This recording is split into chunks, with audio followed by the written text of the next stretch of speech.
हर हर महादेव, जय माता दी। माँ भगवती, भगवान शिव की कृपा हमारे घर परिवार पर बनी रहे। इसी प्रार्थना के साथ इस आधुनिकता के दौर में और भागदौड़ भरी जीवन में हम कहीं ना कहीं सब कुछ होते हुए भी कहीं ना कहीं कुछ ना कुछ परेशानियों से घिरे रहते हैं। इसके कारण है कि हमारे लिए हमारे जीवन को बनाने के लिए, सफल बनाने के लिए भगवान ने मार्ग दिखाया था, उसे कहीं ना कहीं भूल चुके हैं।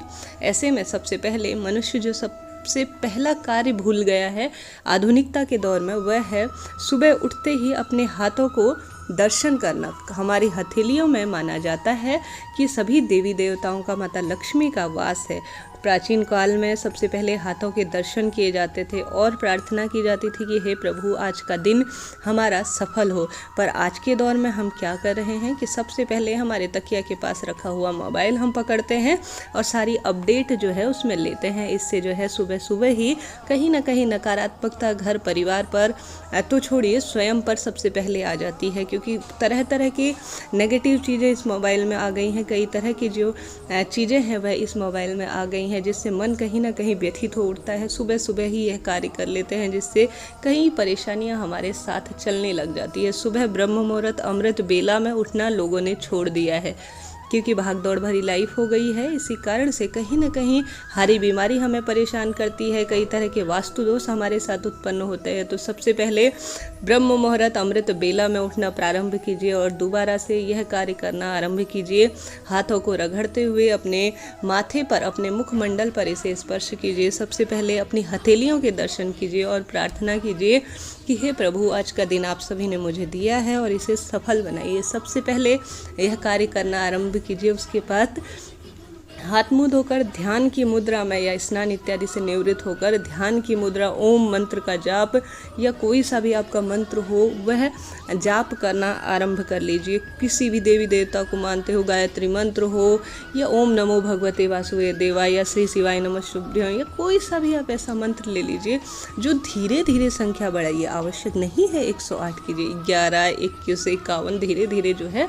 भगवान यह नहीं देख रहे हैं, आपका दिन, समय, हर चीज़ वह देख रहे हैं, परंतु नियम आप बांध लेंगे तो धीरे धीरे इस चीज़ की आदत बन जाएगी और यह बहुत सारी मनोकामनाओं की पूर्ति करने में भी कारगर होता है। यह नियम बनाकर तो देखिए, जीवन बदलते देर नहीं लगेगी।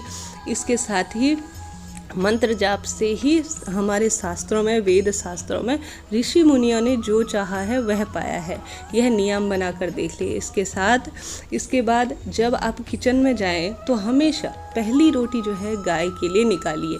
गाय को निकालने के बाद आपके पास जैसा रूखा सूखा भोजन बना है उसे जो है आप विशेष बना सके तो उत्तम है, नहीं बना सके तो जैसा आपके पास बना है भगवान के आगे उसे समर्पित कीजिए। बहुत प्रेम भाव से पूरे परिवार के साथ सुबह का नाश्ता या भोजन करना चाहिए। रोज जो है सुबह शाम विशेष पूजा नहीं कर सके तो ईश्वर का धन्यवाद कीजिए, पितरों का नाम लीजिए, कुल देवी देवताओं का नाम लीजिए और दीपक प्रज्वलित कीजिए। उनके नाम का विशेष कर सके तो उत्तम है, अलग से दीपक प्रज्वलित कीजिए। यह छोटे छोटे से नियम जो है जीवन बदलने वाले होते हैं। इसके साथ ही सूर्य देव को उनके नाम मंत्रों के साथ या कोई भी जिस तरह से आपसे संभव हो, जैसा आपके पास समय हो, उन्हें जल अर्पित करना आरंभ कर दीजिए। इससे नेत्र विकार दूर होते हैं, सीधे विटामिन डी हमारे शरीर में जाता है। बच्चों को भी इस चीज़ की आदत डालकर देखिए, धीरे धीरे जो है स्वयं जीवन बदलने लगता है। इसके साथ ही अपने बच्चों को भी रोज़ सुबह दीपक प्रज्वलित करने की आदत बनाइए। कुछ विशेष नहीं कर सके, हनुमान चालीसा का अपने घर पर जो भी वाद्य यंत्र है उन पर लगाइए। मंत्रों के जाप की शक्ति और श्रवण से ही शरीर कहीं ना कहीं बहुत अधिक प्रेरित हो उठता है भगवान की भक्ति के लिए। एक अलग तरह की सकारात्मकता घर परिवार पर छा जाती है। यह कार्य करके तो देखिए धीरे धीरे। इसके साथ ही अपने घर परिवार, ऑफिस में अपनी घर की महिलाएं हैं, बड़े बूढ़े हैं, उनसे प्रेम से मिल लीजिए। बस यही काफ़ी है एक व्यक्ति के लिए जीवन जीने के लिए। धन संपत्ति तो जितना अर्जित करेंगे उतना धीरे धीरे कम पड़ते जाएगी। और डिटेल में इसके बारे में धीरे धीरे जानेंगे। शाम के समय पर आप सभी को, जब आप शयन की मुद्रा में हो, तब ईश्वर का धन्यवाद कीजिए आज का दिन सफल बनाने के लिए और एक विशेष प्रार्थना कीजिए भगवान के आगे, सर्वे भवन्तु सुखिनः सर्वे सन्तु निरामया सर्वे भद्राणि पश्यन्तु माँ कश्चित् दुर्भाग् भवेतः। अर्थात सभी जन सुखी रहे, निरोगी रहे। हे प्रभु, मेरी ऐसी आपसे प्रार्थना है। ऐसी प्रार्थना जो करता है भगवान उसकी अवश्य सुनते हैं, क्योंकि वह देख रहे हैं यह व्यक्ति किस मन से प्रार्थना कर रहा है। यह अपने साथ साथ अन्य व्यक्तियों के लिए भी मांग रहा है। इस तरह की गई प्रार्थना कभी असफल नहीं होती। इसके साथ ही ईश्वर के लिए मन कर्म वाणी से जिसका मैंने दिल दुखाया है उसके लिए क्षमा प्रार्थी होकर देखिए, कष्ट स्वयं निवारण होना आरंभ हो जाएंगे। मुझे उम्मीद है आप सभी इन आदतों को अपने दैनिक जीवन में अपनाना आरंभ करेंगे। आप सभी में कुछ जन होंगे जो करते होंगे, कुछ जन हैं जो अभी भी इन चीज़ों से अनभिज्ञ होंगे। इन आदतों को बनाकर तो देखिए, जीवन बदलते देर नहीं लगेगी। उम्मीद है आप कमेंट्स बॉक्स में हर हर महादेव, जय माता दी लिखना ना भूलेंगे। हर हर महादेव, राधे राधे।